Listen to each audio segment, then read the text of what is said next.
Welcome to Cackling in the Void. I'm Ashley. And I'm Kaylee.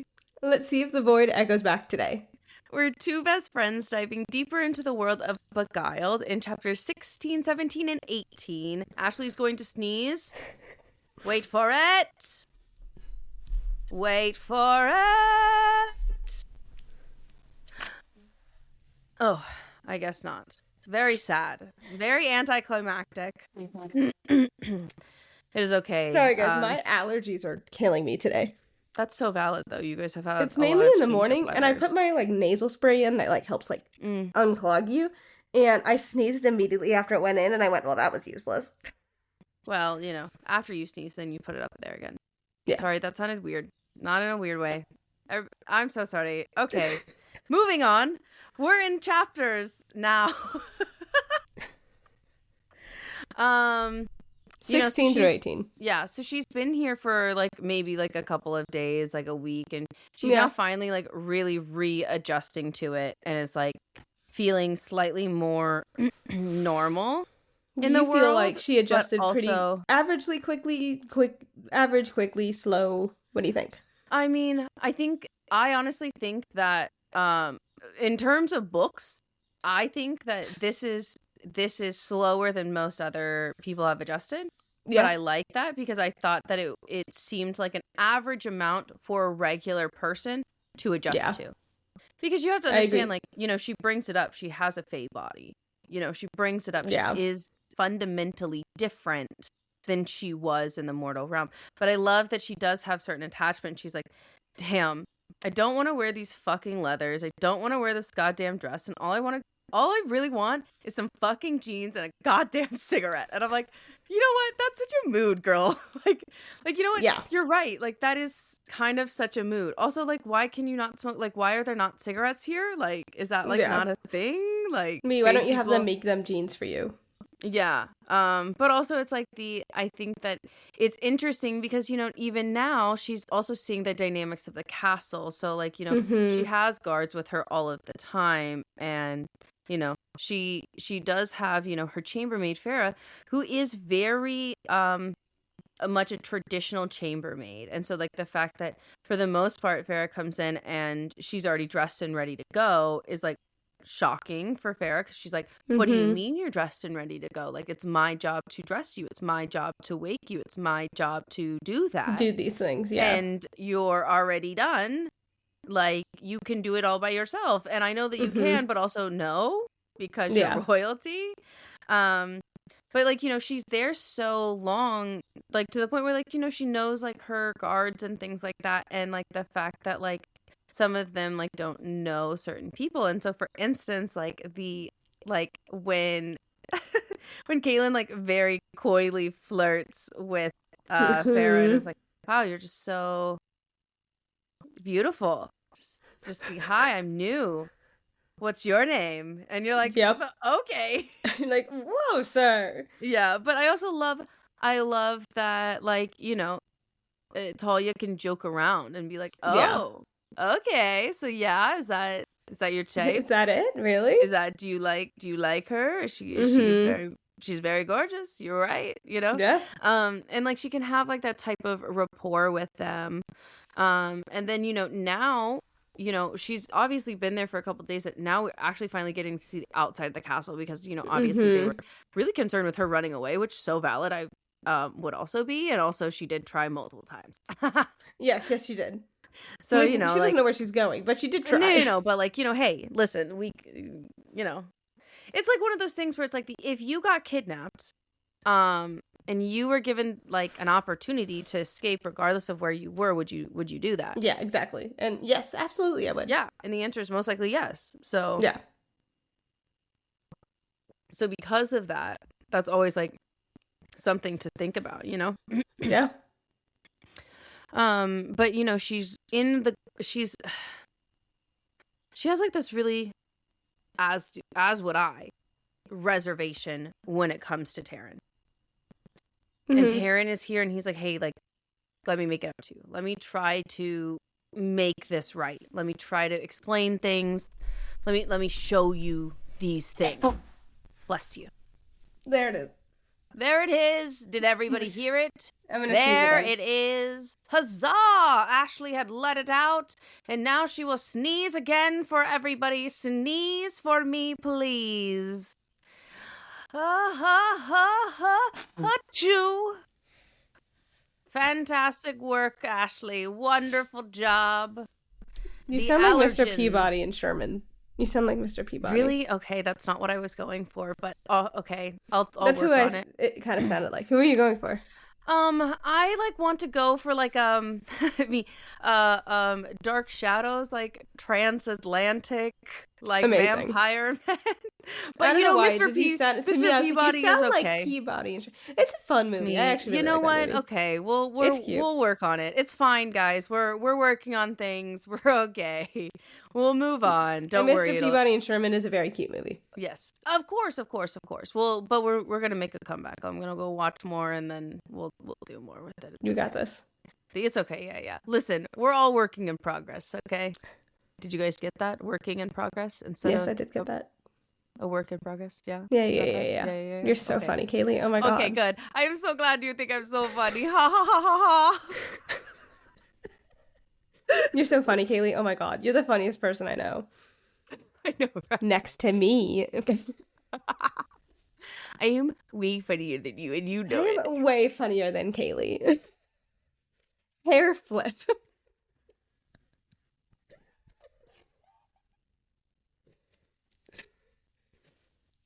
Okay, yeah, that was one of my favorite moments. Hair flip everywhere, every side, for everyone. Yes. Except for Flip Kaylee. Your hair, Ashley. Flip it. Anyway, so sorry. So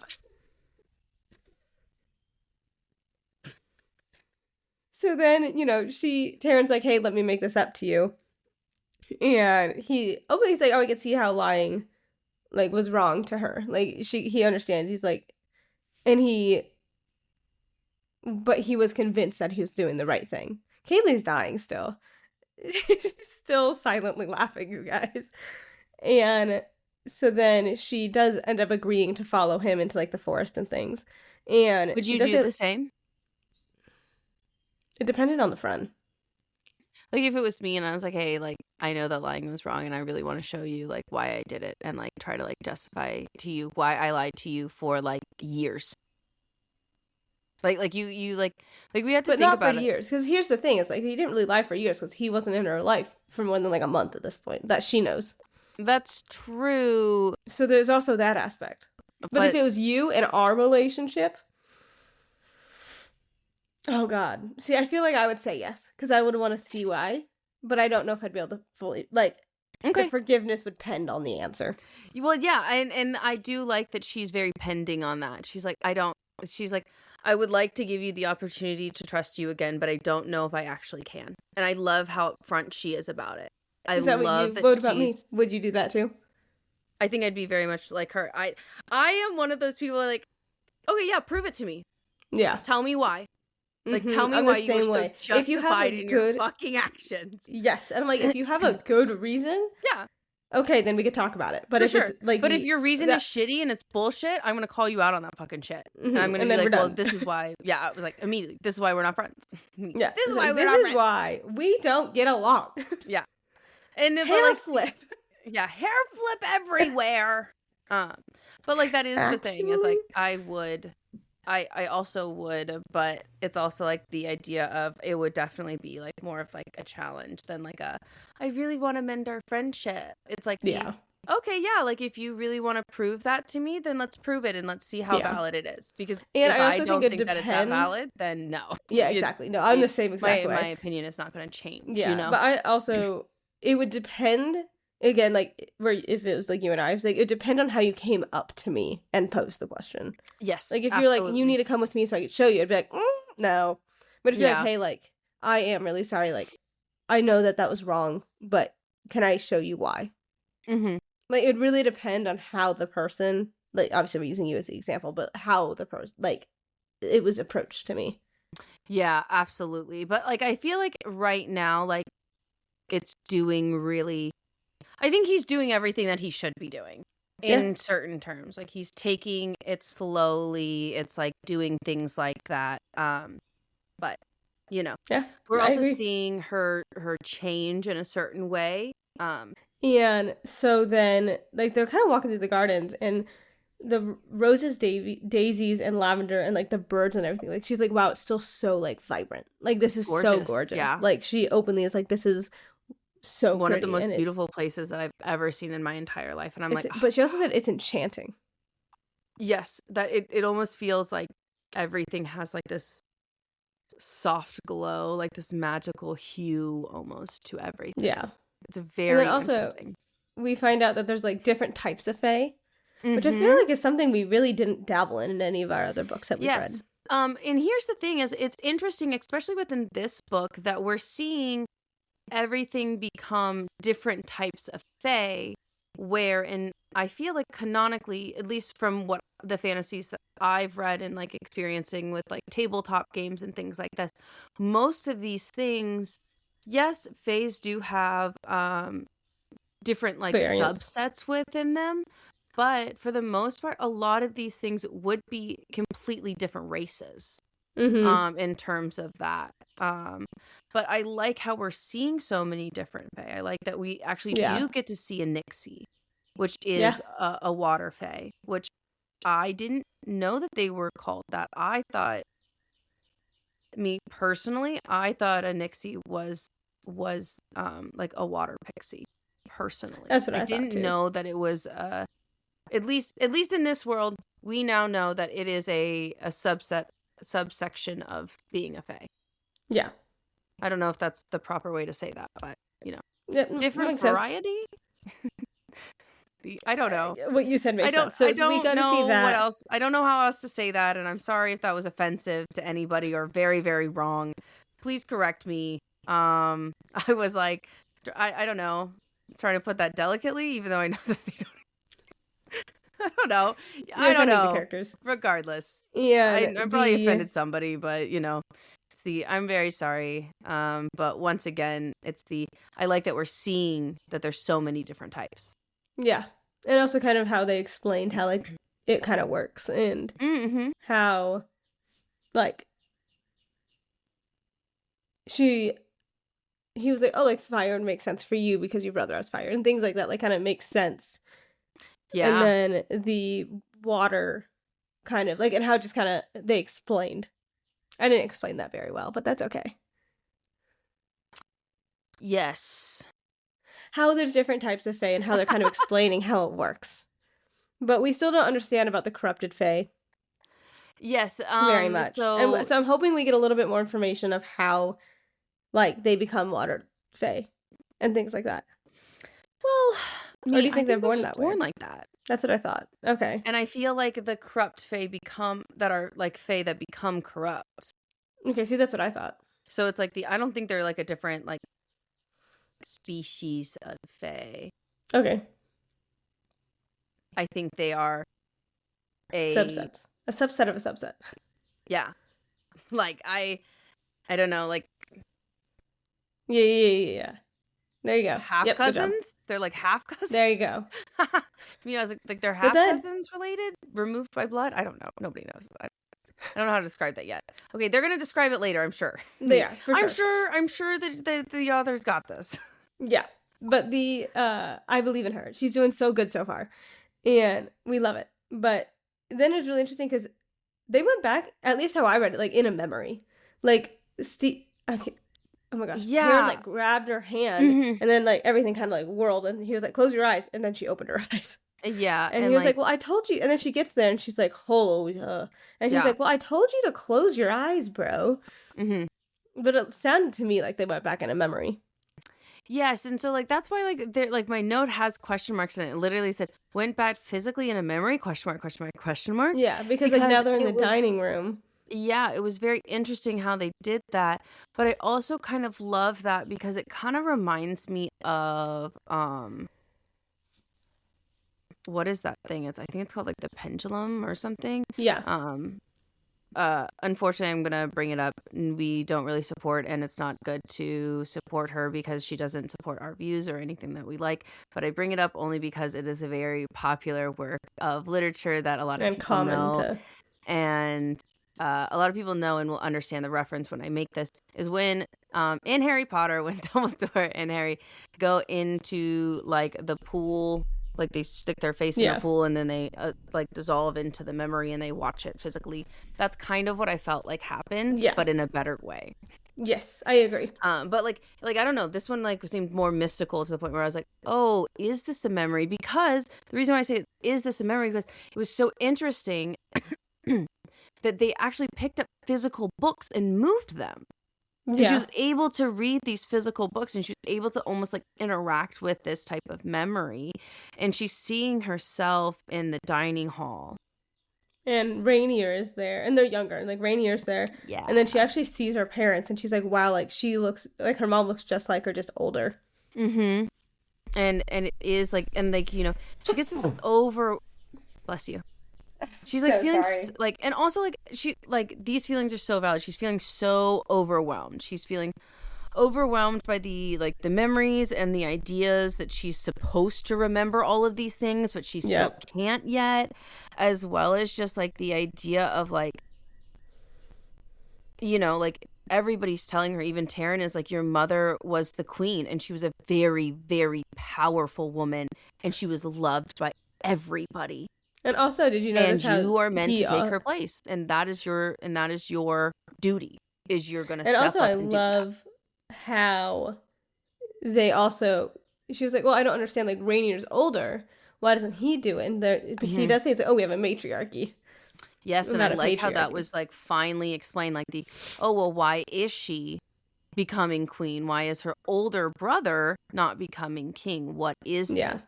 And it's interesting because it is a matriarchy. It really shows our assumed biases that we have because of our world and how we very much so. You know, because we live in a patriarchy, and so it's very interesting to see how our like assumed biases of like our world kind of went into this book, and I felt like that was a really good example of that and how we.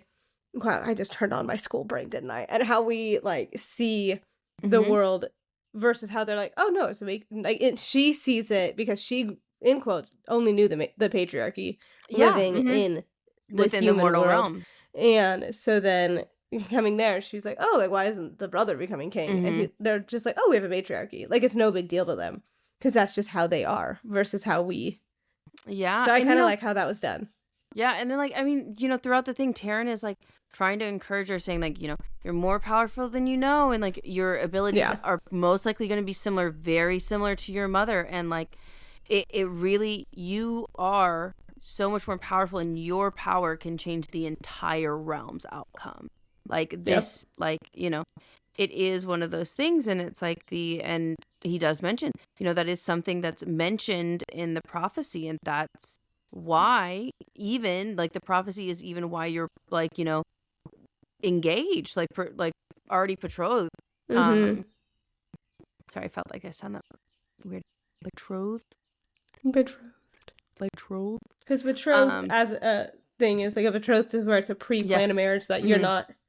And I love that like and engaged. Taryn is like, well, like, oh, you're supposed to be like so powerful, and it's about the prophecy, and then he says like, you know, hence your betrothal to Casimir, and just like the quip of like, that's not happening. Like her really just like being like, that's most likely not gonna happen. Like that's crazy. Like I should. And I do love also how he does say, oh, we're trying to see if we could change that. Like we're trying to see if we're working on that. Yeah, and the I assume is ruined. Yes, absolutely. Yes, it's fine. So excited.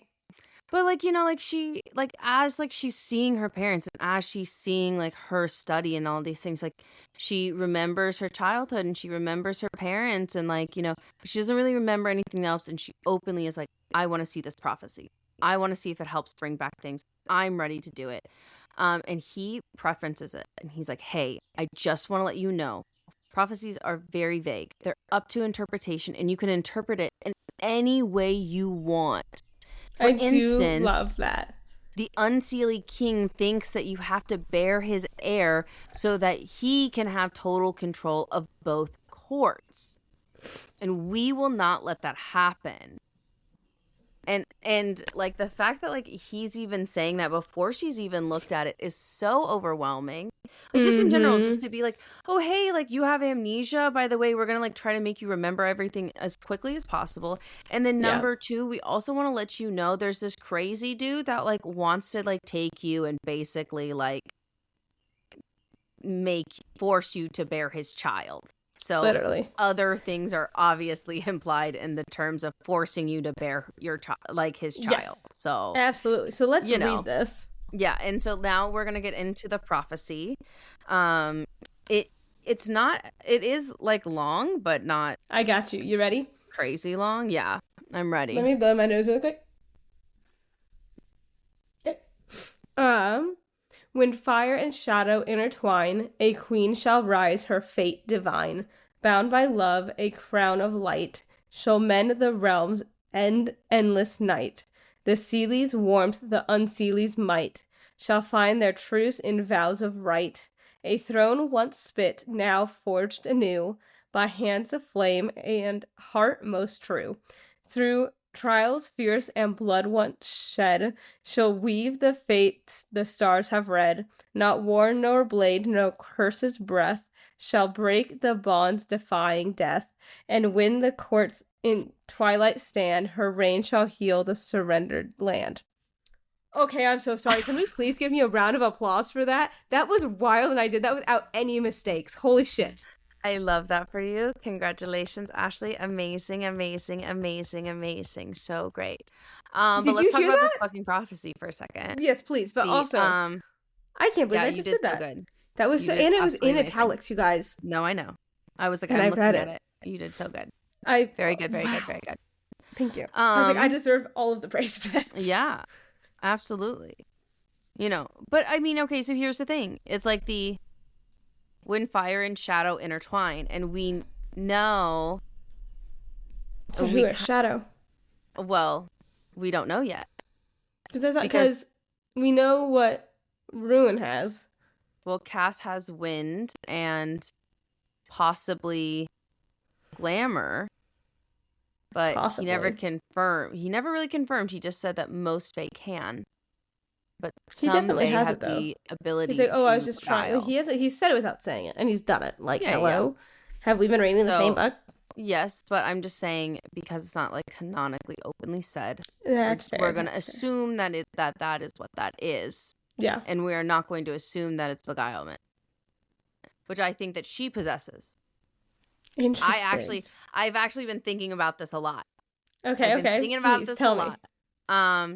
But also, like, sorry, before we get sidetracked on what I think that the powers that she has, on the other side, we know for a fact that Rune has ice powers, which, first of all, fire and ice, of course. Yes, absolutely. Of course, it's fine. But it's like one of those things where it's like the shadows intertwine. Does that mean that they get together in secret because, they really are star-crossed lovers? Yep. And star-crossed lovers means that they die at the end. Here's the thing is, once again, it says right here, not war nor blade nor curse of breath shall break the bond defying death.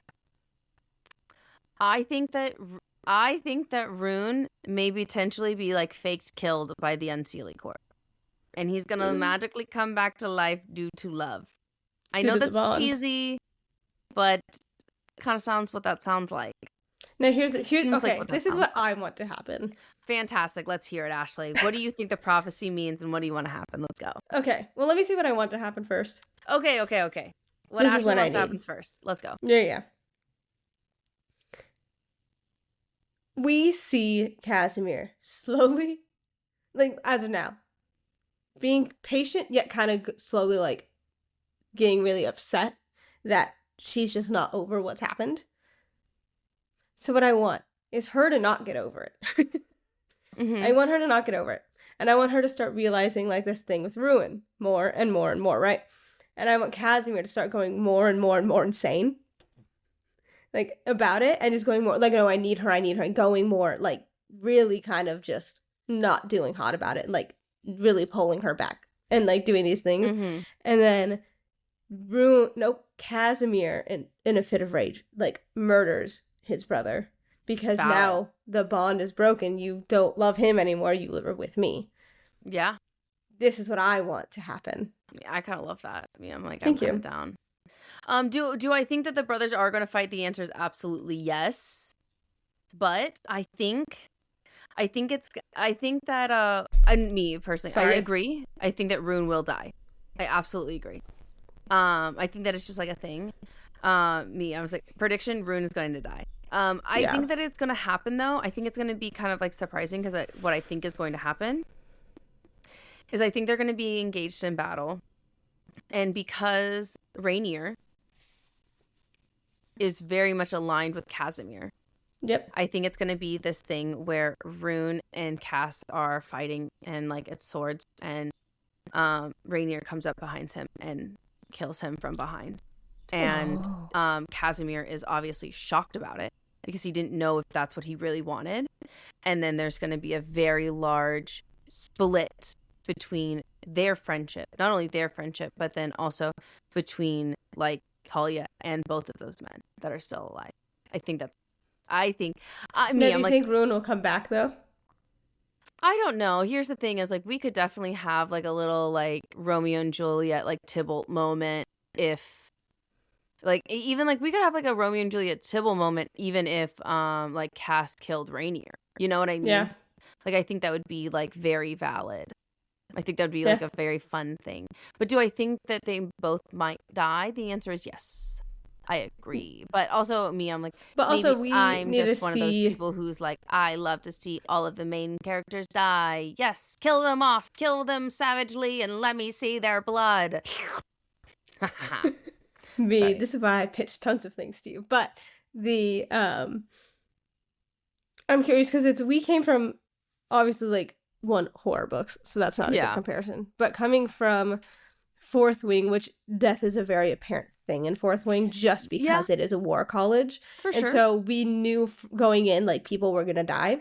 Where in this book, we haven't really seen anybody die yet, but that doesn't mean it's not going to happen. It's just a very like different... We haven't seen any main characters die, but I do think that the deaths that have already happened in this book have been described much more brutally. Yes. Than what we've ever seen in Fourth Wing. And I'm going to be so for real about that. The death of that one girl. I for think sure. that was me. I was like, I don't know. I loved it. I thought it was gorgeous. The way So that she wrote it and the way that she described the body, the way that there were so many details about that, where we see it in Fourth Wing. Yeah, a lot of people die, but at a certain point you do become desensitized to it in a certain way. And even when the characters look at death, you can see how they describe it differently. You know? Because they're also becoming desensitized to it. Yes. And so it's a thing. So it's like, but the death here is such a big, impactful thing. Yeah. So I'm excited to see what happens. I'm very, very excited to see what happens. Another theory, let me like pull up the thing again. Another theory that I have for that prophecy, though, is what if Casimir is from the Unseelie Court? I know you and I have talked about it. Yeah, we have talked about it, but it's also like here's the thing. What if Rune changes into a corrupt Fay? Yeah. What if Rune tries so hard to keep her safe and does something that breaks it? And then that's why they come bonded. Because it does say that like, and here's the thing where it's like nor curse of breath shall break a bond defying death. And so like if they consider corrupt Fay as dead. Yeah. That's true. Because it's the thing that I kind of went, how interesting of the mating bond normally is that factor. Yeah. And the thing that I find interesting is how Taryn says sorry, I'm looking at the thing. Like how he's like, oh, you can take it out however you want. Like however you want.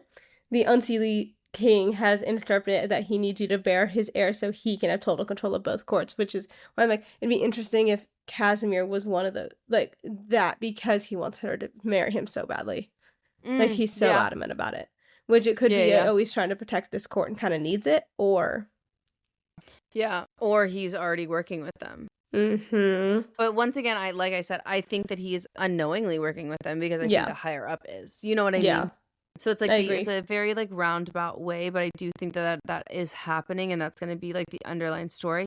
But I think that maybe possibly Rune turns into a corrupt fae, which is why the shadow part intertwines, and then they do it in between, like secretly. Mm-hmm. But also, like, what if she can break that spell? Like, what if she also can interesting break the no curse the corruption? What's the curse? That is why I do believe that that specifically Rune might become a corrupt fae, because like if they consider them dead, is it a curse? And then it's like she'll weave the fate the stars have read. Yep. And so it's like, she's also going to change it in a way. She's going to change her own fate. So I do believe that she is going to marry for love, because even right now, she openly says, where did I put it in my thing?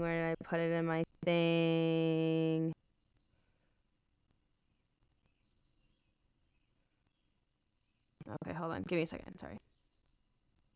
Ashley, talk. Yeah. But it is interesting, like, bound by love and crown of light, she'll mend the realms of endless light. She'll find their truce in the vows of right. So whatever this truth is, a truce, and also a throne once split. So something happened, and it's interesting. I think it's going to be really interesting to see how all these little pieces kind of come together. Also, I want to know where this prophecy came from. How did they get this prophecy? For sure. I think maybe like she mentions it in the next chapter, actually, when she's talking to Cass. But I'll mention it like when we get there. But she's openly like, I don't know.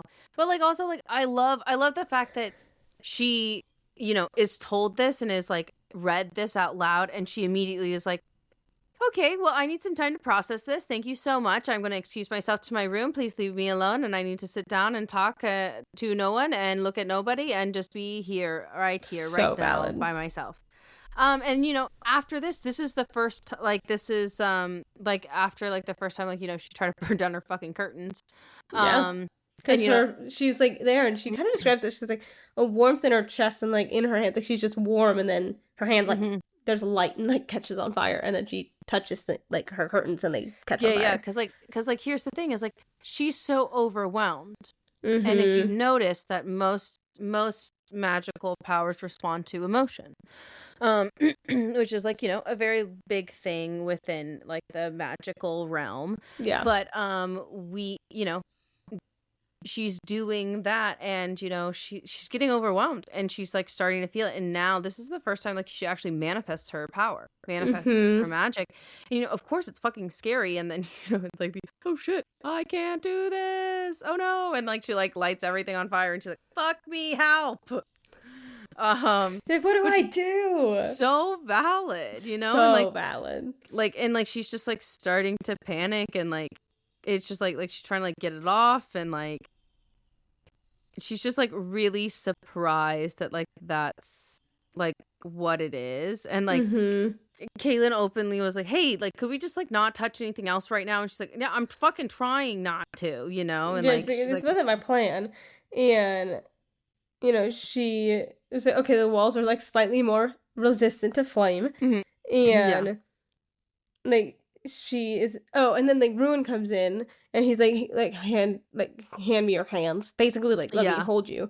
And she like steps back, and she's like, no, like, I'm gonna like I'm gonna catch you on fire, don't touch me. That's crazy, like, don't touch me. And he was like, no, like, I have ice magic, like, cause he's like, no, like, let me grab your hands. And he cools her off, and she's like, well, how'd you do that? And so this is when we figure out that he has ice magic.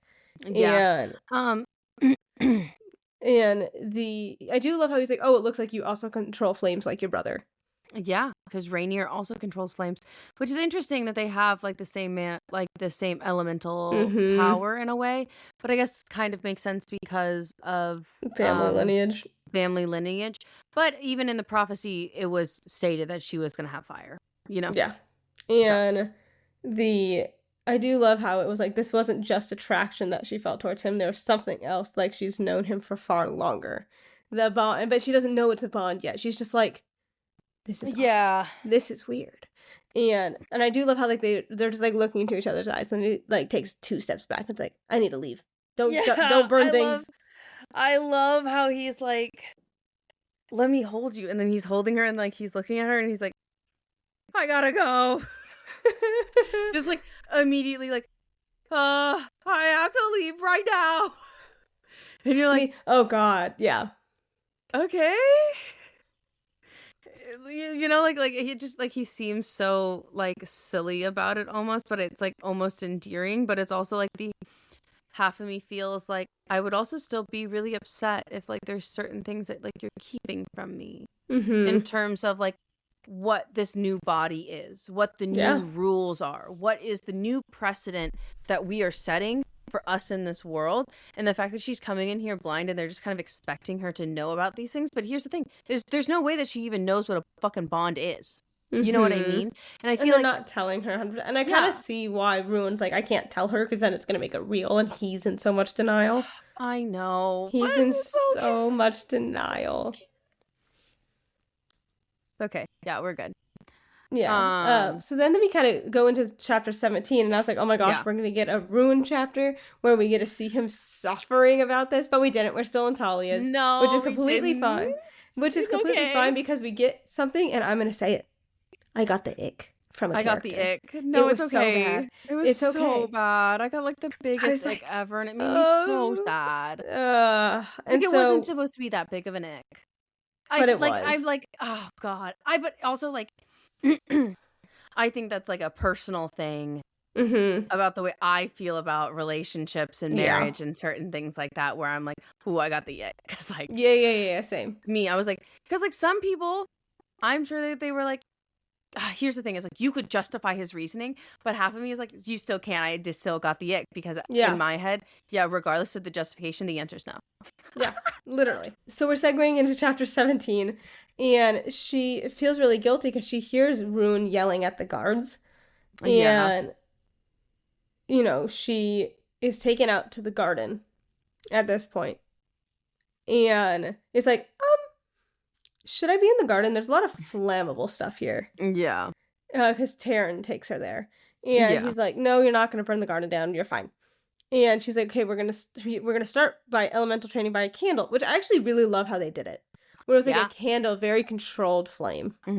I think that was really, really smart. Which you know, I feel like is a good thing, because I feel like most of the time it's just like let's make the biggest thing that we can do first, and then we'll scale it down. But I like that it's scaled down, and then we're gonna build it up. I like the fact that that's happening. Yeah, because it's teaching you that control right away versus just that feeling of like letting it out. Activation, where it's okay, look, control is most important. This is the thing, you know. And I really love how they did that. And she was able to do it on her first try. We love. No, I'm not surprised because of how powerful she really is. And she's unable to hold it because her focus was broken. Yeah. She's like, fuck. She's like, God damn it, let me try again. So valid, girl, yeah. And she was able to stabilize it on the second one. And she was like, yay, look at me. And I do love how he was like, oh, like, you could change the color. I love that little detail of, if you want it to look different, just make it look different. But, I kind of which I feel like it could come in handy, because what if she wants it to be invisible? Very true. Because it's like, once again, I think that, you know, Cass does say that beguilement is one of the stronger, I don't know, secondary forms of magic that they can get. I think she's going to have it. I think she's going to have it. And I think there's going to be this very interesting, sleeky, like, thing that happens. I don't know yet. I agree. Could we always get a night ball? Do I always want a night ball? Absolutely. The answer is always yes. You're like, absolutely. Yeah. Why not? We could have a But I think it'd be really pharmacy. interesting if you could change the color, like if she can make it invisible so people kind of walk in it and they don't realize that. Because there is actually a fire that in real That life burns where so hot that you cannot see. that you can't see it unless it's like dark. But, Yes. and like there's certain lighting. And so it's like someone could be on fire and you don't see it. And so Yeah. I think that would be really an awesome thing for them to do. It's if it's invisible and then they walk through like a wall of fire or something. And they're like, oh my gosh, I'm burning. And people are like, you're not burning. What's wrong with you? And they're like, no, like I'm burning. Yeah. It would be very interesting. Really cool. Yeah. We'll see. And like having it blend in with different colors and things. Yeah. And But also just like the fact that that's what they did first was like, hey, change the color. And then it was very much all right, now we're going to put it out. Mm-hmm. You know? And she openly is like, thank God that we're learning this because this is what I need to be learning. And I'm like, thank God. I'm so glad that she's like, instead of being like, oh, well, I need to make it bigger. I need to make it stronger. I need to make it more powerful so that I can like conquer the world with my strength. No, it's like, how which do I is not do necessarily a bad thing. And we've seen it in like other books and like heroine books that are like, you know, very much like that. You know, we can list 60,000 of them, honestly. Yeah. But I like the fact that she is like, no, what does control feel like first? Yep. What is that? I want that because I don't want to hurt the people I love. I don't want to hurt people, and I want to change to make this better. And I'm like, yes, queen. Yes. We love that. I love that. Because, like you said, it's not something we've really seen. Yeah. In this format. Yes, absolutely. And I do love how she's like attempting to extinguish it, like put it out. And like she does again, succeed on the first try. Yeah. But it is interesting. It's like it's all about intention. Yes. Like your intention is going to really drive what you're doing. Yeah. And it's also like the way that it's described of like, think about pulling the power back into yourself, thinking about like pulling it back in and like doing that like to yourself, you know? Yeah. Yeah. And she wanted to, and she does say, she's like, wow, like this is really exhausting. And she's like, I kind of want to keep going, but like she's glad that they're done. Because she was like, wow, like we haven't really done much, but at the same time, I'm so exhausted. Like this was really tiring. So exhausted. And so she was like, realized like it was probably going to be too much. And I love that she's self-aware like that, not just pushing and pushing and pushing and pushing. She's like, I do like that. Yeah. Let me like, that was a lot. And I can be okay with that. Yes. And I can be okay with that. And that's okay. Yeah. And now, so then Taryn is walking her back to her room after her lesson and there's flowers. And she was like, oh, wow. And like she turns and finds because she finds Casimir in her doorway. He replaced the wildflowers with roses, which is obviously very nice. It's a very kind gesture. Yep. And I think you like the other one so much that I wanted to give you more, which is very sweet. And very sweet, sir. And she, she's like, well, like this like feels like a coma. Like people are not telling me shit. Yeah, but it's also like he's like, oh, like, do you feel like you're more adjusted? And she's like, well, either this is a coma or there's people here, like there's some people, like there's some truth within this reality. Yeah, thank you for clarifying that. There's some truth that could be even stated in this reality. And it's like the way that he says certain things like strikes chord, like really strikes a chord within her. And it's like it's like starting like sincerity. She's like, wow, he seems so sincere. Yeah. And she's like, wow, okay. And he's like, would I push my luck if I asked for a second date? Yeah, because he's like, well, like, could we, like, can I make it up to you?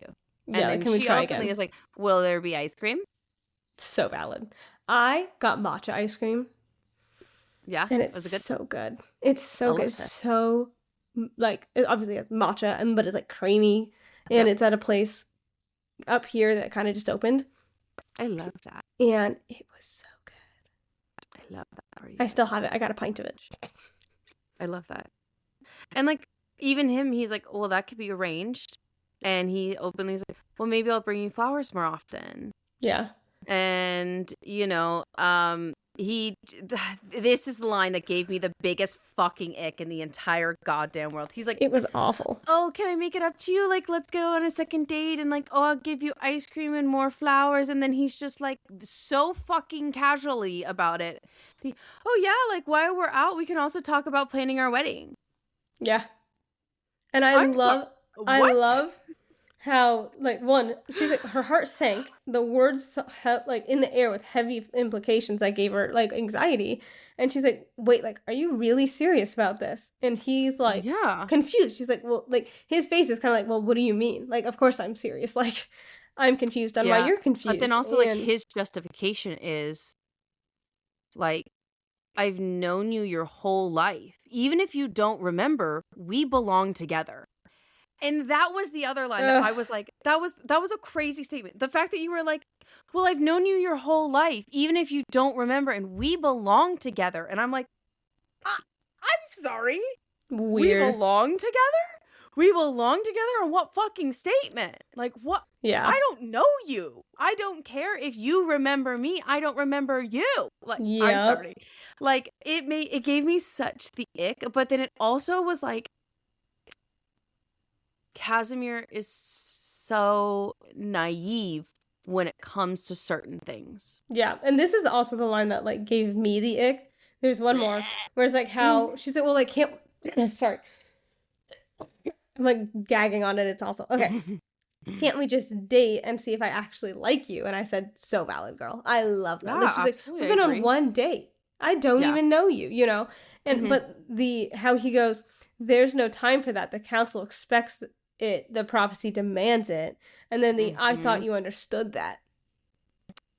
Yeah, Hated and, like, that line. But like, it's also like that's the guilt trip of it. Wait. Do you think it's actually the council that's demanding it, or do you think he wants it? Because he wants to marry her before the bond sets in place with Ruin. I think it's both. I think it is both, but I think that he wants it more than the council. Yep, I agree. But it's also like that is like the other idea of like the initial guilt trip of, you know, once again, I feel like as a woman raised in a very like patriarchal society, there are certain things where like you need to be more intelligent. You need to be aware. You need to be vigilant. Yep. And this is one of those things that only a man would ever be able to fucking say this to somebody. Because that was so insane for you to be like, well, there's no time. Like, I thought you understood that. Like, and to me, when he was saying that, I was like, she literally just learned about this like 10 minutes ago, you dumb fucking bitch. Like, back the fuck up. But like, half of me is like, damn, the pretty ones are always so dumb. That's okay. It just is what it is. They just look nice from over there, and that's okay.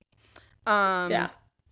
And like that's fine. It's whatever. And I do love how she does really go off at this point. She's like, understood what you're saying. Like, understood what you're saying is that I should just accept my fate, and I literally just learned about it without question. And I'm like, yes, go off. Like, and how without fucking question. Oh my god! And it was this line to me. I'm like reading our notes. I'm like, it's well, it's not like that. I thought we had a connection, and I'm like, what fucking that is connection? That I feel like a lot of women have heard, and it's like the ew. I literally am just like what connection? You guys have no like what? Like actually, like what is it? Yeah, and she literally says right after that we haven't even been on 2 dates. We haven't even been like What do you mean connections, really met, sir? And I don't really remember you. And now you're saying I have to get married, like I don't have a say in it. Yes, and that's the thing is like she's like, I can't believe that I don't have a fucking say in this. Like, what do you mean I don't have a say in this? And he's like, well, this is what the prophecy demands. This is just a contract, Talia. We're obligated to it. It's expected of us. Like, Not this whole good, conversation, sir. I was like cringing at. I know, same. But also, I love her reaction because this would be my reaction too.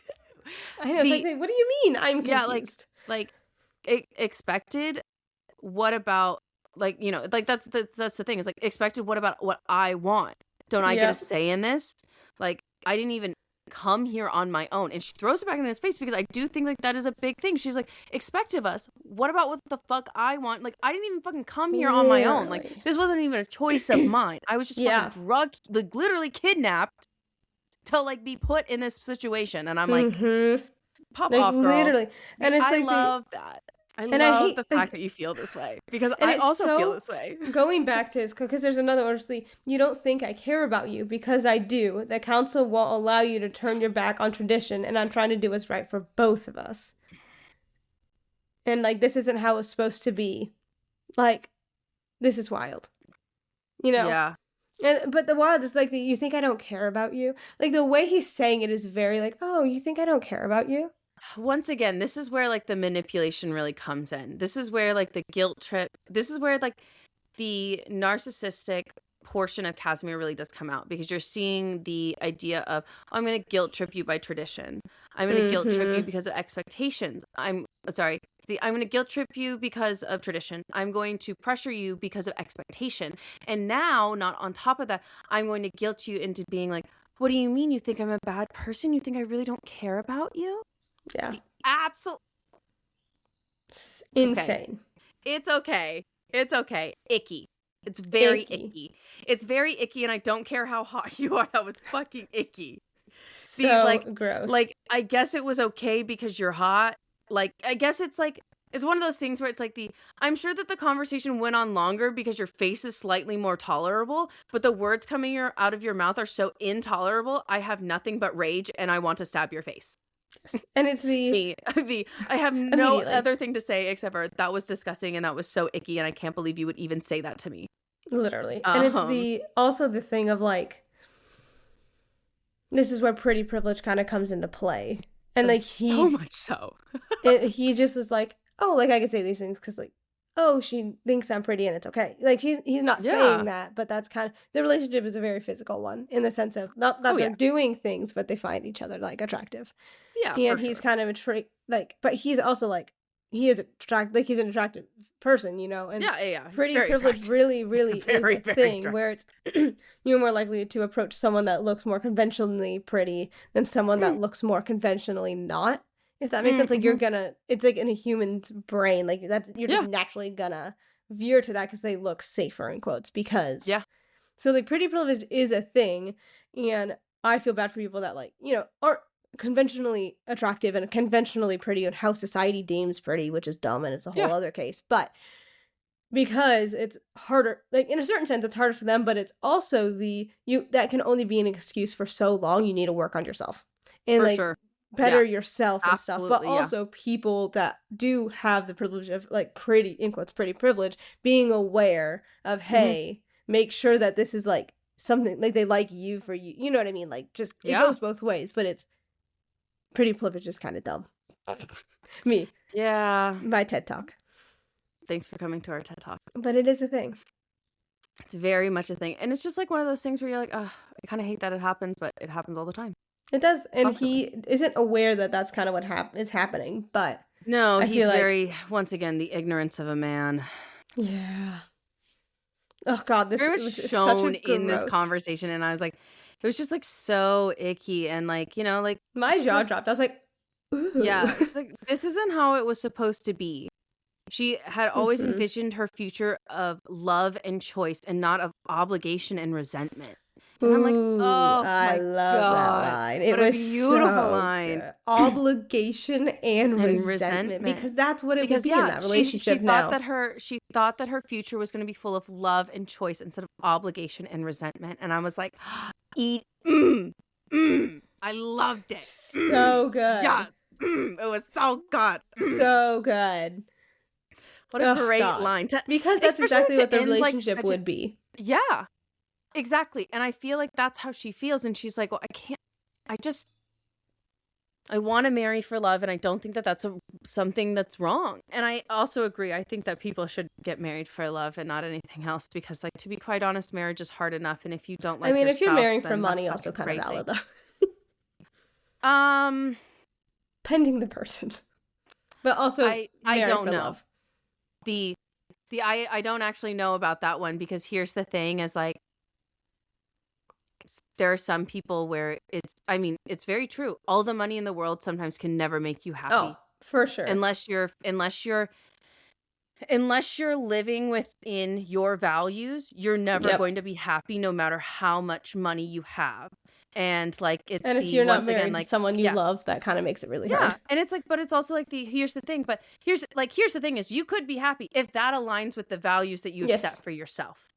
But like for me, I know for a fact it doesn't align with my values, and I know that regardless of how much money that person have, I would be unhappy in that relationship because I know that something would never be fulfilled. And that's the thing, and that's just like a precedent of a standard that I have, and like that's just one of those things where it's like I'm the same way. I think that like it's so hard. I mean, you as an asexual, you getting married to like some random. That would be awful. Zero. No. I'm so sorry. I just no. But bro, Kaylee. But it's like I have a couple like I could see like if it was someone that's like I don't want to get married. Like I'm not someone that like can do that. But I found somebody that wants to get married so they have someone to like pass their money off to when they die. Well, here's the thing is like I think it would be a very special arrangement. Very special arrangement. It's like one of those things where it's like are they already like dying? I know that sounds yeah. It depends on the situation and stuff like that. Depends on the situation, but also it's like at the same time like I don't know if I could actually do that in good conscience and like be okay. I don't know. I wouldn't be able to do it. Like that's the thing is like like there are some stories that like you hear about things like that, but it's like also it's like I don't know in good conscience if I could do that, if I could like be the stronger person so after they pass to say like to their family, sorry, they didn't leave you fucking shit because they hated all of you and it's mine. Goodbye. Yeah. Like yeah. It's just hard. Like I don't. That's like so unless hard. There's a situation so where difficult and like they had no family, like no kids, no siblings, no their parents are no gone, siblings, no nothing, and it's like and they just want to pass their money off to somebody. Yeah, it's like. But here's the thing: is like I feel like that's such a rare situation. Like that's such definitely a rare not the situation. But like that's definitely not the situation that we're talking about here. No, we're talking about like most likely 1,000 years because Fays live so long. Yeah. Talking about 1,000 years of marriage to a dude that thinks that he knows you, that doesn't actually know you. You have no idea who he is, and he's faking this connection. And basically, when he was like, oh, we have a connection, though, and I was like, oh, no, that's limerence, and you're absolutely romanticizing that connection and thinking that it's bigger than what it is. Yep. And it's also, so kind of going back to how Taryn approached her and was like, hey, I am sorry. I shouldn't have done. Let me show you why. And you can make the choice. Which is here, he's not letting her make the choice. It's the, I know. Oh, like, I'm sorry, but let's just go on another date. It's fine. And we'll get married. And she's like, hold on, this is not what I want. And he's like, oh, why not? Like, this is what we need to do. Which is where Taryn was like, oh, like, I understand if you don't forgive me. I did. Like, I should not have lied to you like that. And if you can't forgive me, I understand. Yeah. So the different approaches, I think, are very notable. Here's the thing is, like, are the stakes not higher for Casimir? For sure. But I'm just saying, if I was in this situation, I 100% understand why she would trust Taryn more than Casimir. Yeah. And also, Casimir was literally the one that kidnapped her. For sure. Like, I don't think I would be able to get over that.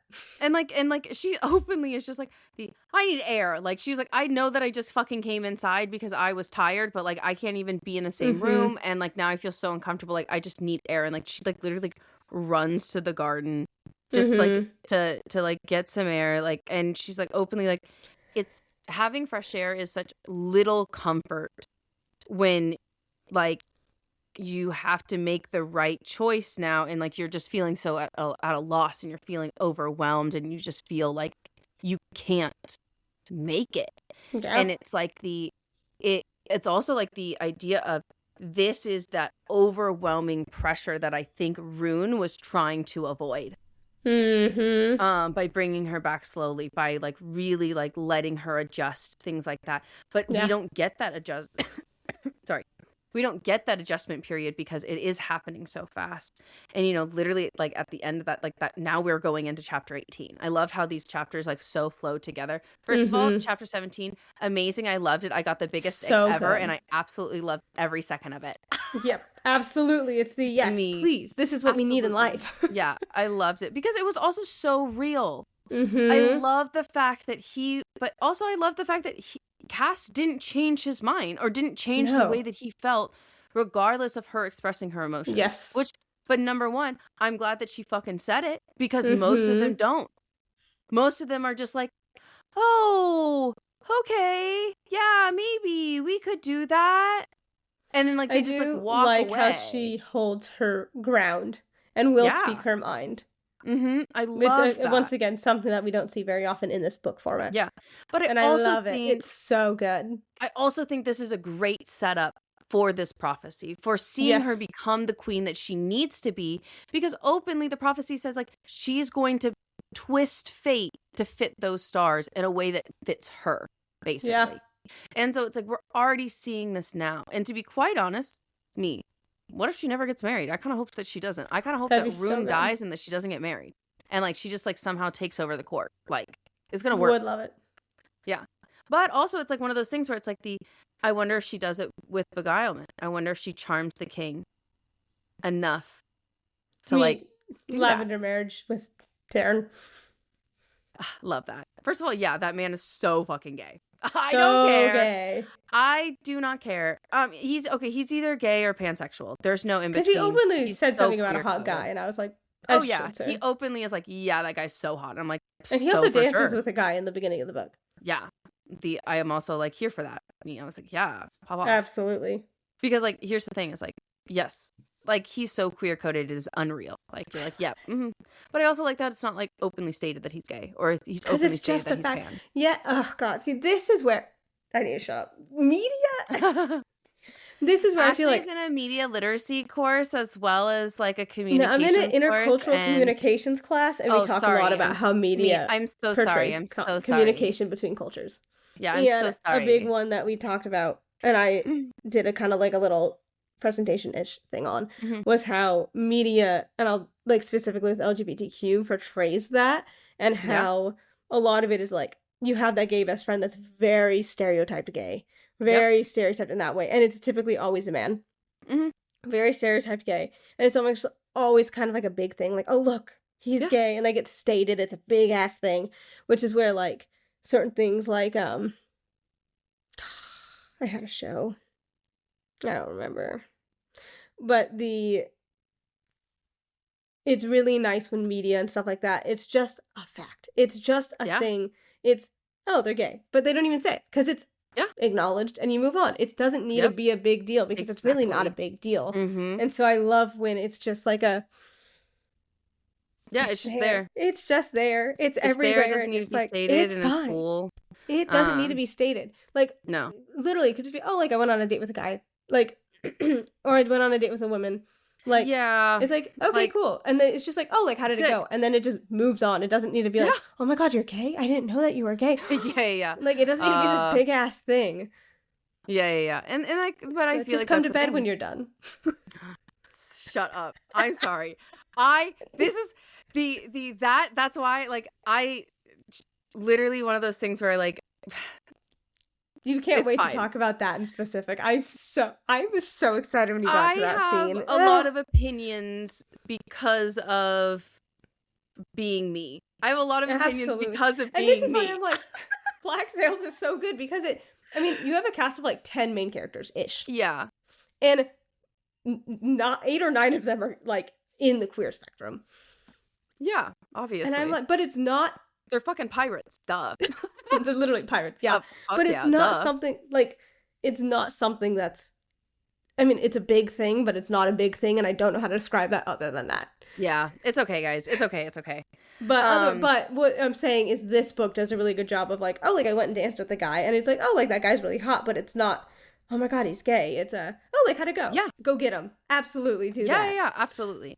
But I love the fact that, she is feeling so lost, and the fact that she can state her mind, and that, regardless if it changed his opinion or not, she was able to state her mind. She was able to speak her truth and to align with her values and not be subservient almost. And I really, really like that. And but I also love that she is feeling that, like, well, fuck, I don't know what I'm supposed to be fucking doing here. Like, what am I actually supposed to be doing here? Because in all certain terms, it seems fucking crazy. And, Yeah. you know, and like we're segueing into like chapter 18, and it's like she's doing an activity with Rainier, and she's gonna go on a horseback ride with him, and she's like, oh, well, I already ran with Rune, I already ate breakfast, and now I'm gonna go do this. And like, you know, I kind of like how like Rainier's like, oh, like, did you ride much there? And she's like, God, no. Like no, I did not ride there. But it's also like he kind of like chuckles because obviously this must be a hobby that they've done as like a siblings as a kid, since a kid. And you know, once again, it's not uncommon for like royalty to ride horses in fantasy books like this, like horses. I was like, oh, like thank you, you're calling me royalty, like that. I mean, you always will be in my heart, as I should be. You will always be in my heart. Yeah, Gay. I know I will always be in your heart. Fucking gay. I love you. I love you so much, and I do miss seeing your face in person. And but that's gay. Sometimes I wish that you were here with me so I could just give you a hug. But that's so fucking gay, and that's gross. Ew. I also want to give you a hug, and I wish that we were together so I could give you all the hugs, and we can yell at TVs together. But that's really gay. I know, but it's okay. Cuddle on the couch and we cry, and we but gay. Yeah, and we would cry, and it'd be so gay, and it'd be so good, but it'd be so gay, but it'd be so good. All right, I love you. I love you, Katie.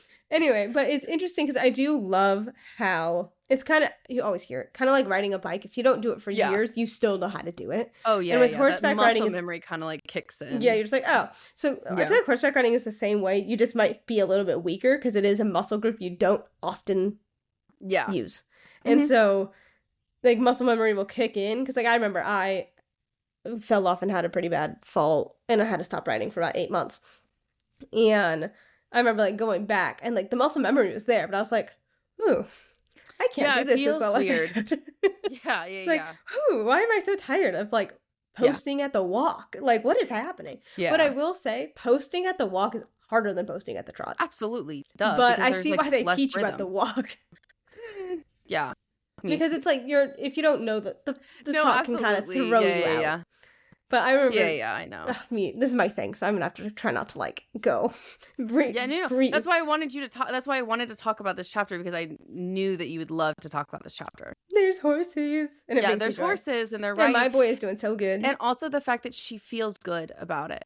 That she feels almost free when she's doing it. Like the feeling of there is literally there's something, this almost indescribable feeling when you and your horse are connected and you guys are running at top speed and you guys are just like letting it go.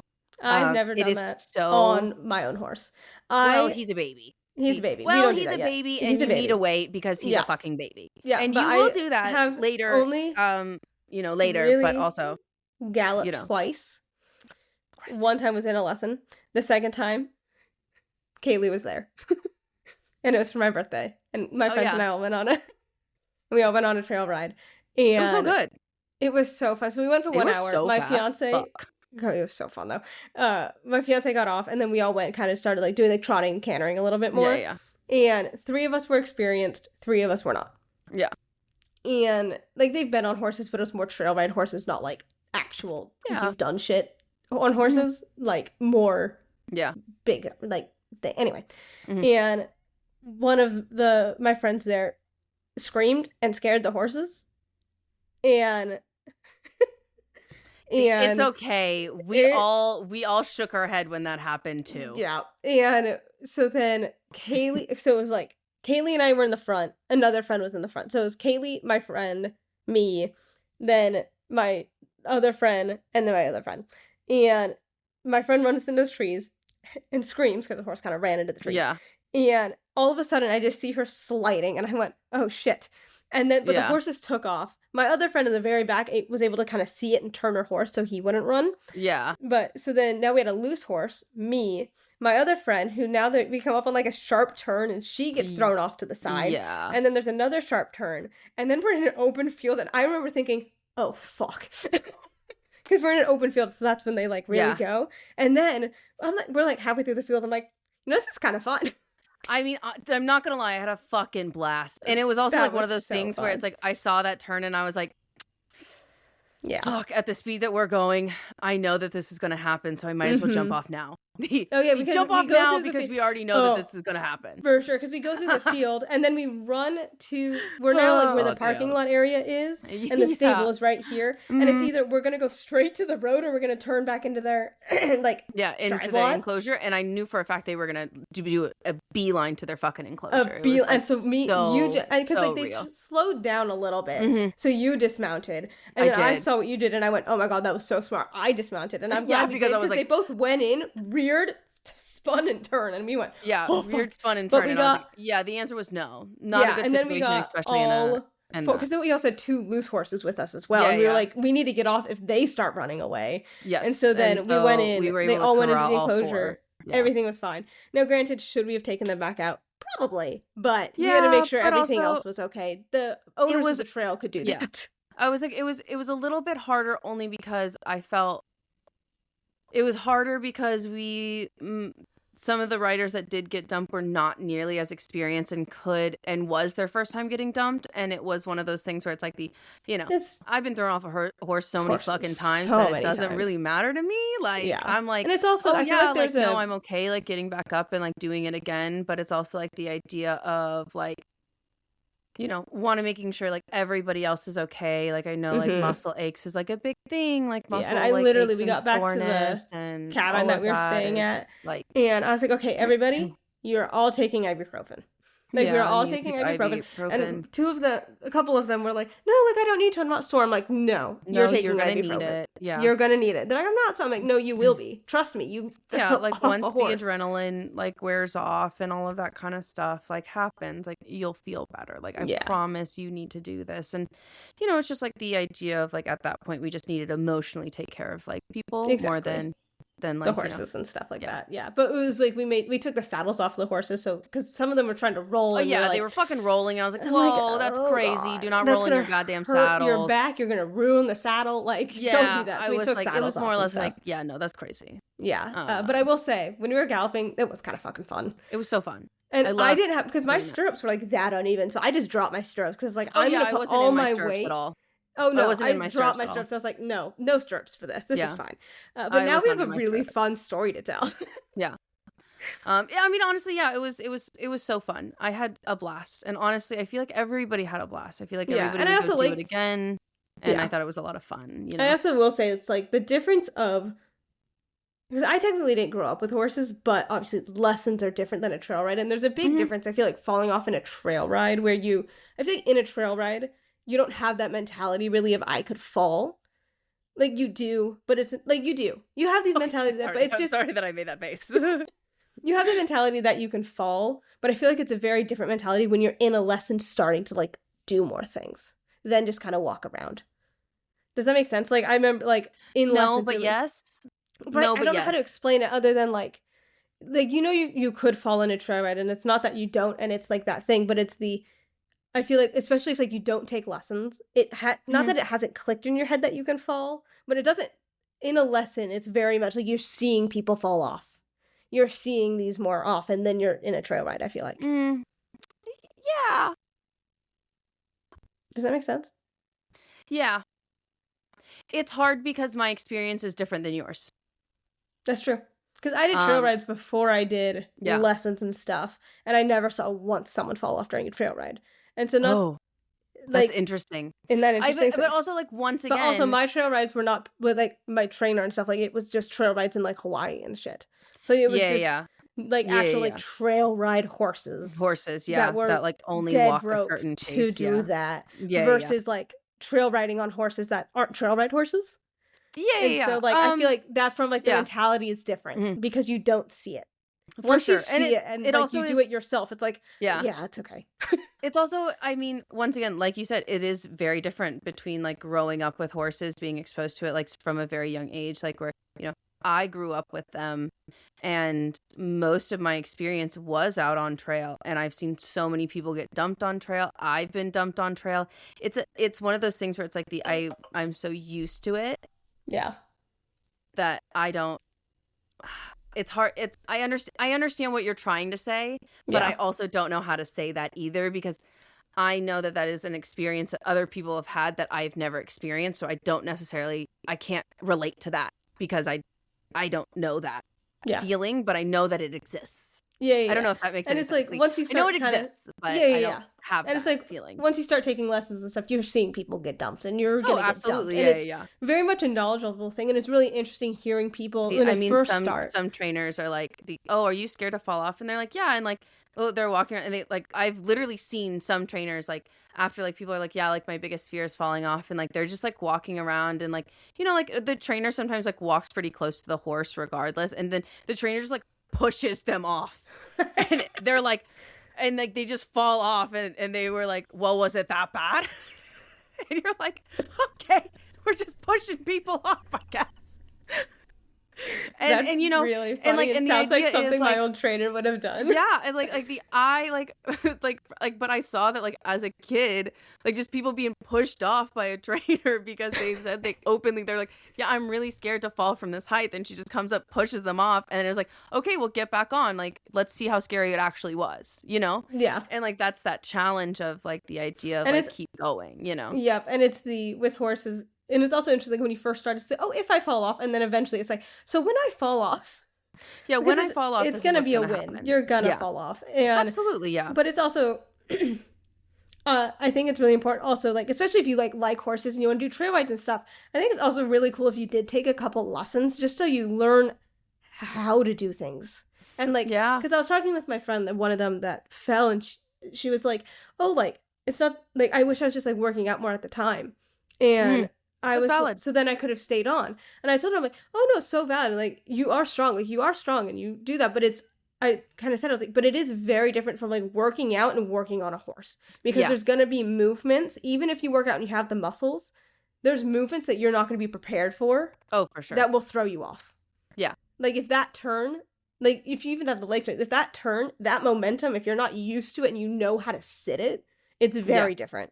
And so I was kind of trying to explain that to her, of like, it's just different because it's just a very different form of working out. It's just like different, like muscle memory. But you know, like, you know, in muscle memory, Talia is like getting her muscle memory back. But I also love how she's like, oh, I'm gonna look so cool doing this, and like she like literally almost like eats it every single time. Like she's trying to be as graceful as like her brother and Rainier, and like they're just kind of like laughing. And like I love the fact that like, you know, they're able to talk about certain things now because like, you know, her memory is coming back, and like, you know, they're reminiscing about how they used to like skip school lessons and play hide and seek, and how like, you know, she's like, I remember like I would always get caught and like you were always like impossible, and he's like, well, maybe you were just terrible at fucking hiding. And he was like or maybe you cheated and you always knew where all of the secret corridors are. And then he was like, well, peaks of being the older one. Yeah, and perks of being the older one, I get to fucking know these things. And there's like, you were such a menace. And then it was I was the best big brother. Their dynamic, I love when dialogue is written so like boom, boom, boom, boom, boom. It's my favorite thing. I love that. And he's, you know, he's like, I'm the best like big brother. I'm always keeping you on the like on your toes. And then it openly says now, because for a very long time it was like the silence is uncomfortable between her and Rainier. And now the silence is starting to feel comfortable. They're on this horseback ride. The silence is starting to feel comfortable. They're able to reminisce about certain things. And she does ask him, like, why aren't you on the throne? And he's like openly like, you know, the Sealy court is a matriarchal thing. And he was like, and anyway, I don't want to rule anyway. And she's like, well, I don't want to rule either. Like, why do you get a choice and I don't? And he's very much like, I mean, it's court law. Like, if you didn't take the throne, it would throw everything into chaos. He's like, what are you even talking about here? Like, this doesn't like make sense. And like, he actually looks concerned. He's like, are you going to leave us? Like, are you going to leave now? And she says like, no, I did want to at first, but you know, and now that I'm remembering I realize that this is my home now. What did you think all of of the line? things that I'm remembering, like this is my home. Like I didn't realize, but this is my home. Yeah. What do you think of that? I have mixed emotions. I also have mixed emotions because she also like her home was Earth as well. Like, it was the mortal realm for so long, and that's all she really remembers. And so that's kind of where I have mixed emotions, where I'm like, oh, like, this is your home now. Like, I'm glad that you're feeling a lot more comfortable, but I personally probably wouldn't have called it home yet. I think that, like, for me personally. For me, half of me is like, the reason why I don't think that she's going to get married is somehow she's going to blend the mortal realm and her realm, like, and all of the realms together. Because in the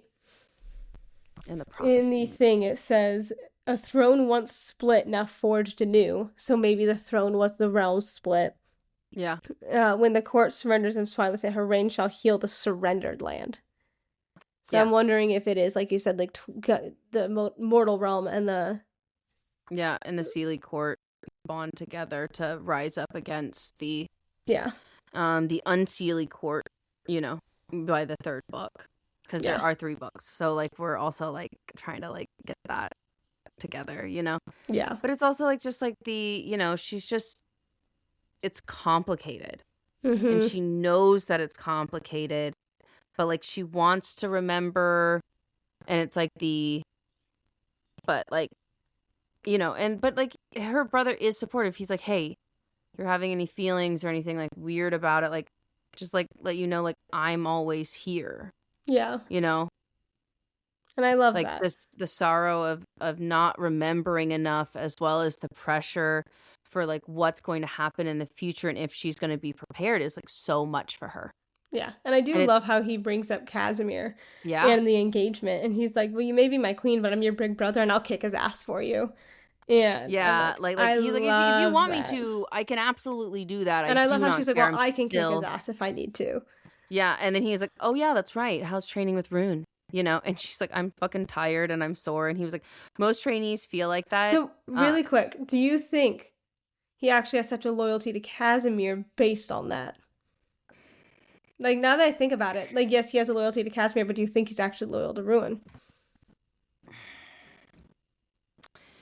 I think he's loyal to her more than anything. I agree with that. Which is why I think that he would say that. Because I think that doesn't split his loyalty from Casimir or Rune. I think that it splits it to, actually, you're my priority. Yeah. This is it. You are the one that my loyalty lies, and I will eventually maybe murder one of them for you. Yeah. maybe eventually murder one for you. It'd be so casually, good. Though. Casually. Casually. Yeah. Yeah. But, like, you know, like, I like that, but then I also like how he's like, oh yeah, like, a lot of trainees feel that way. Like, he's super intense, and, like, people only spar with him to get, like, brownie points, like, with other, like, recruits and things like that, because he's so rigid and intense and really fucking good at what he does. Yeah. You know? Like, we're looking at somebody who's, like, so good at, like, what he does, and is just, like, so obviously the best at that, you know? Yeah. And, you know, he's, like, trying to be playful, and, like, he's like, hey, let's race. And she's like, what? And I was like, let's fucking race. Let's race back, you know? Yeah. You know, and she's just like, I mean, galloping on a horse is and they fun. have it this is a race. very and, like, fun. She talks about the exhilarating feeling about, like, feeling almost free. Like, yeah, and also I do love how she's like, and everything was kind of just for a second. Quiet. Just for a second. Everything quieted. To just her and for her a horse. small second, she was able to let everything go and to be herself and to experience that. And I think that is so beautiful that was able to happen. I agree. Yeah. And I do love she is her mother's daughter, and this is what she would have wanted.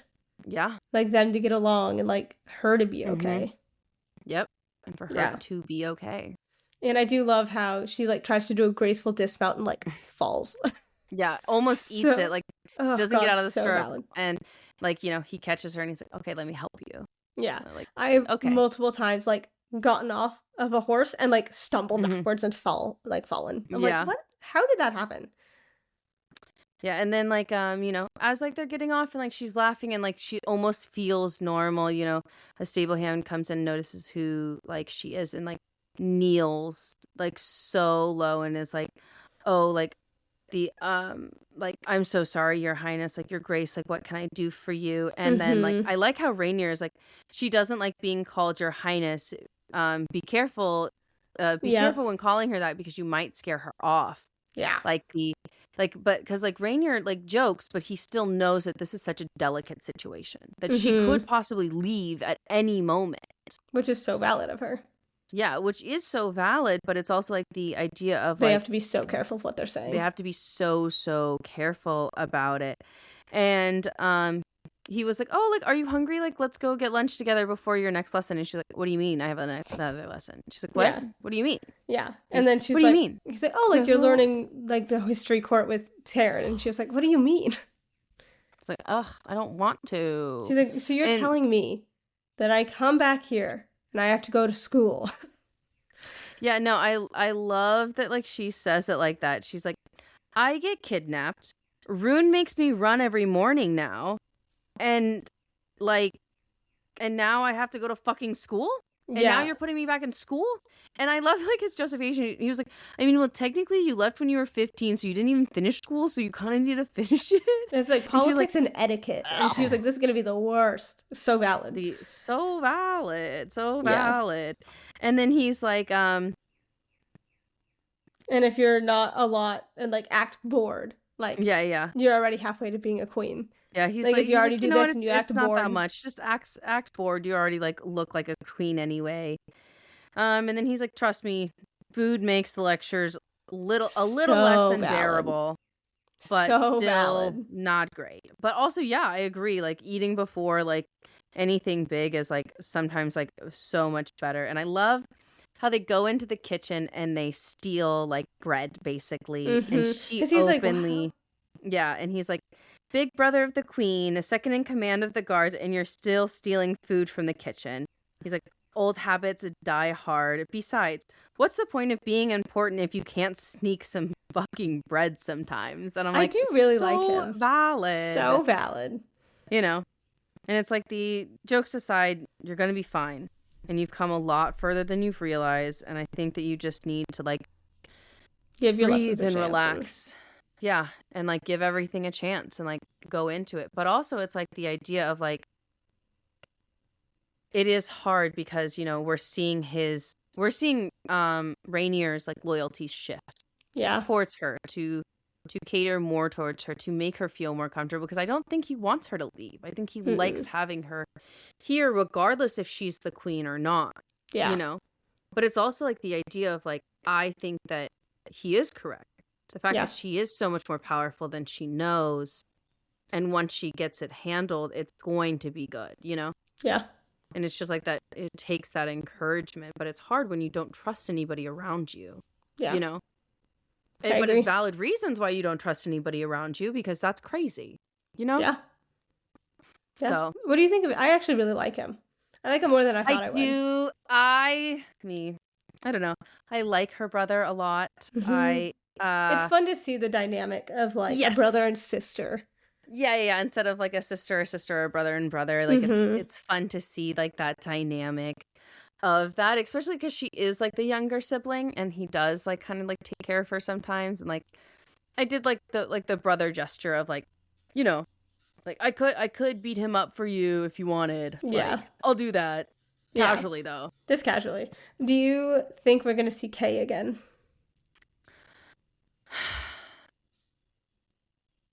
Or do you think she's gonna be dead? Actually, you know what? I don't Can think they she's find dead. her? I don't think she's dead yet. I think she will be. But do you think that they're gonna find her dead? And then like, no, I think that they're gonna find her alive, and then she's gonna be slaughtered in front of her. that'd be so good.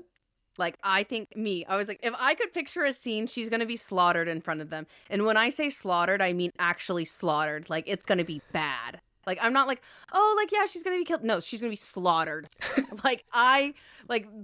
Copious amounts of blood. Yes. Hit the vein. Yeah, like a copious amount of blood. I feel like we're about to get to something big because we've had really kind of like excited. not like, I'm not gonna say happy-go-lucky, but like very like, oh, we're figuring out the world and like, oh, not that anything. We've had like very like tense but casual world building. And so now I'm like curious to see more of the. Because like here's the thing is there's been underlying tension through the entire book that has been building and building and building and building. And it's like yes, we're seeing it casually in the background, but we know that it's there. And it's getting to that point where I think that we're really going to get there. Yes. To be able to do that, you know? Yeah. Because I think we are like halfway through. Almost halfway through the book. Yeah. Which is crazy that it's short, but like also half of me is like really loving the fact that it's shorter because like I love how much detail and like ideas that like she has put into this world. You know. And then also, like, if you guys have any questions or comments for the authors, drop them down below. Like, we'd be more than happy to pass them on. And you know, you never know. You never know. Maybe your question will be answered in the Q&A that we have. Yes, I was gonna say, I was like, you know, let us know because we'll definitely like try to add some like follower questions into our Q&A. We'd love to do that.